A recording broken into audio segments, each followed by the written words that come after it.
I had hidden from most everyone I knew that I was fighting to get my kids back from CPS. I was too ashamed to admit that my ex-partner and his family were considered potentially abusive. I was drained of my confidence and self-worth.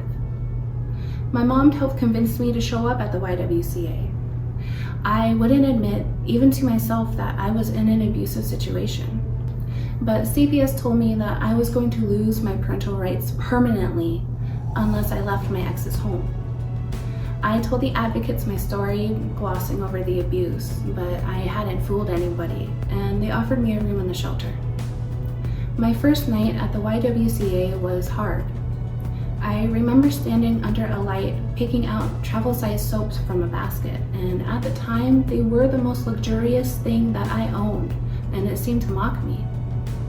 I realized, though, that I could walk away burdened and scarred, or I could be the light to bring strength to others who I knew were facing struggles like mine. While I lived at the YWCA, I met people who ran the whole show, who treated me as an equal, never second-guessing who I was or what I could become. I went to the Link classes, living in new circumstances, and there I learned money management, how to accept my feelings without drowning in them, and how to dream and achieve. I'd been with my ex since I was 16, so I had never had control over my own life. After I graduated from Link class, the advocates helped me apply for housing assistance, and I moved into my very own home. It was just in time too, because it was the last thing that I had to check off before CPS would give me my children back. I was in a place of transition. I had missed out on so many milestones with my babies, but now I could start rebuilding our relationship, and I could rebuild the relationship with my mom. As I gained confidence, I one day reached out to the YWCA to say thank you. And just like in the shelter, I was treated with respect and dignity, but this time was different. This time I could say, look at what I've done with this second chance that you've given me. What can I do for you? I told them of my lifelong ambition to make handcrafted beauty items inspired by my background as an Indigenous woman, as a survivor.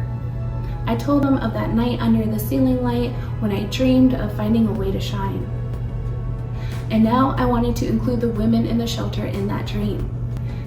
So 2 months later, I came back to donate 21 bundles of handcrafted organic beauty and luxury items, one for every woman, to remind them that they deserve respect and acceptance. I wanted to let them know that I had survived and made a life that I loved. Today, my relationship with my partner helps me show my children what love looks like. There won't be any confusion about what respect looks like. So my son will grow up to respect women, elders, and himself, so that my daughter grows up with the wisdom to surround herself with people who will empower her. We are forever in a place of transition. We are a liminal space. And when we stop growing and shifting, we become stagnant and fall apart. So in my future, I see myself going to school for business. My business name and native name is Ashe. It is Crow or Apsalige. It means energetic river. To me, Ashe is my vessel to nourish everything I'm connected to. This is how I'm choosing to live.